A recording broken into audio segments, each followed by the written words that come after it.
The bowling alley was a very, very dangerous place to be, especially at night where you had to really, if it was the dark night, use headlights.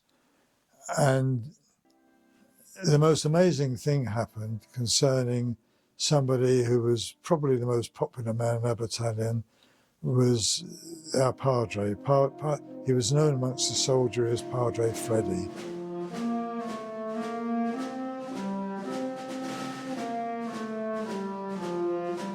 He was one of the most down-to-earth, he was a captain, because Padres are captains, but he was one of the most down-to-earth and wonderful characters you'd ever wish to meet.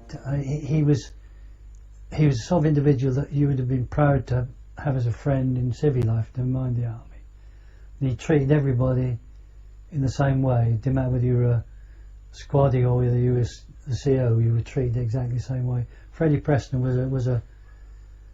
he was an unusual individual. He was always there to give advice and give help, particularly to people like Private Coulson.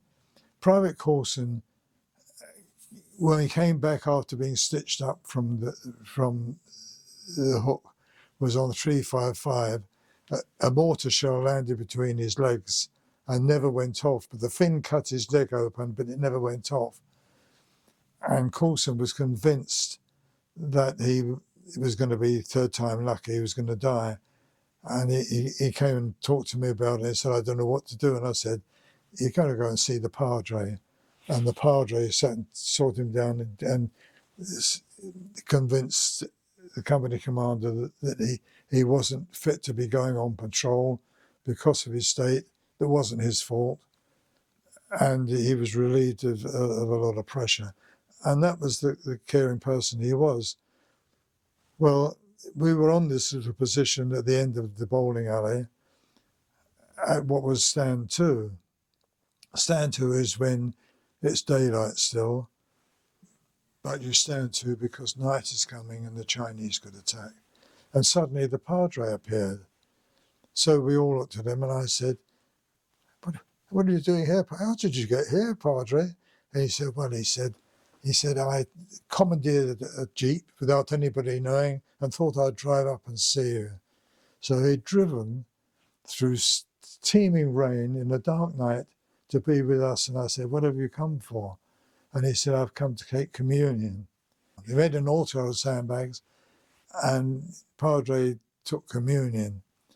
And so many people, nearly everybody turned up. And there were Catholics and there were Protestants and there were people who didn't believe in religion, but we all turned up that night. And after that, suddenly he was gone and he'd driven himself back. And here was a man who didn't have to. He wasn't a fighting soldier, he was a man of peace, but he did something which he felt was right, which was extremely dangerous, extremely brave. And he brought a cross with him. And that cross is still in the Army Museum at the Tower of London. And it's when I told my daughter the story, when she went to the Tower, the first thing she wanted to see was Padre Freddie's cross.